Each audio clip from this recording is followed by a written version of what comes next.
ધોરણ 6 થી 12ના વિદ્યાર્થીઓને ભણાવાશે ભગવદ્ ગીતાના પાઠ. શિક્ષણ મંત્રી પ્રફુલ્લ પાનસરિયાએ કરી જાહેરાત. વિદ્યાર્થીઓ માટે તૈયાર કરવામાં આવ્યો છે ભગવદ્ ગીતાનો અભ્યાસક્રમ.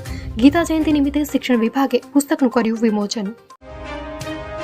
અમદાવાદ શહેરમાં જો કોઈ દારૂ પીને ગાડી ચલાવતા મળી આવશે તેમના ઉપર FIR નોંધવામાં આવશે અને જે પોલીસ કર્મચારી દ્વારા આવા કેસ કરવામાં આવશે તેને ઇનામ અપાશે. Ahmedabad police commissioner. રાજ્ય સરકાર દ્વારા લેવાયો મહત્વનો નિર્ણય. ગિફ્ટ સિટી ખાતે મુલાકાત લેવા મુલાકાતીઓને પણ લીકરની છૂટ મળશે. ગિફ્ટ સિટી વિસ્તારમાં વાઇન એન્ડ ટાઉન ફેસિલિટી ઉપલબ્ધ કરાવાશે. હોટેલ, રેસ્ટોરન્ટ, ક્લબમાં લીકર સેવન કરી શકાશે.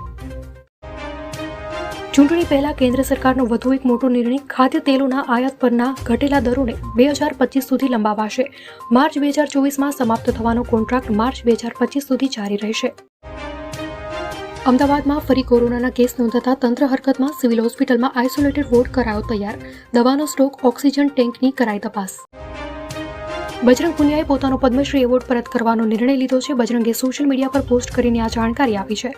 બજરંગ પુનિયાએ લખ્યું કે હું મારો પદ્મશ્રી એવોર્ડ પ્રધાનમંત્રીને પરત કરી રહ્યો છું. અમદાવાદથી 33 વર્ષ બાદ નીકળશે રામચરિતમાનસ રથયાત્રા. 9 જાન્યુઆરીએ અમદાવાદથી નીકળશે રથયાત્રા. રથયાત્રામાં 20 વાહનોમાં 1008 ભાવિક ભક્તો જોડાશે. શ્રી રામ મંદિર પ્રાણ પ્રતિષ્ઠા મહોત્સવને લઈ આયોજન. બિગ બેશ લીગ BBL 2023ની સિઝનમાં પહેલીવાર રંગબેરંગી ચમકતા ઇલેક્ટ્રિક વિકેટ સ્ટમ્પ જોવા મળ્યા. મહિલા બિગ બેશ લીગમાં પણ તેનો ઉપયોગ કરવામાં આવ્યો છે. વધુ એકવાર કમોસમી વરસાદની આગાહી. સૌરાષ્ટ્ર, કચ્છ અને દક્ષિણ ગુજરાતમાં શક્યતા. આગામી 24 કલાકમાં પડી શકે છે હળવો વરસાદ. અરબ સાગરમાંથી ભેજયુક્ત પવનો આવતા સંભાવના. 2-3 દિવસ તાપમાનમાં નહીં થાય ફેરફાર. પાટણમાં સરકારી વાહનમાં GPS લગાવનાર શખ્સની ધરપકડ. સુરેન્દ્રનગરમાં ખનીજ માફિયાઓ બન્યા બેફામ. કોન્ટ્રાક્ટરો પર ભૂસ્તર વિભાગ અને પોલીસની હાજરીમાં જ પથ્થરમારો કર્યો.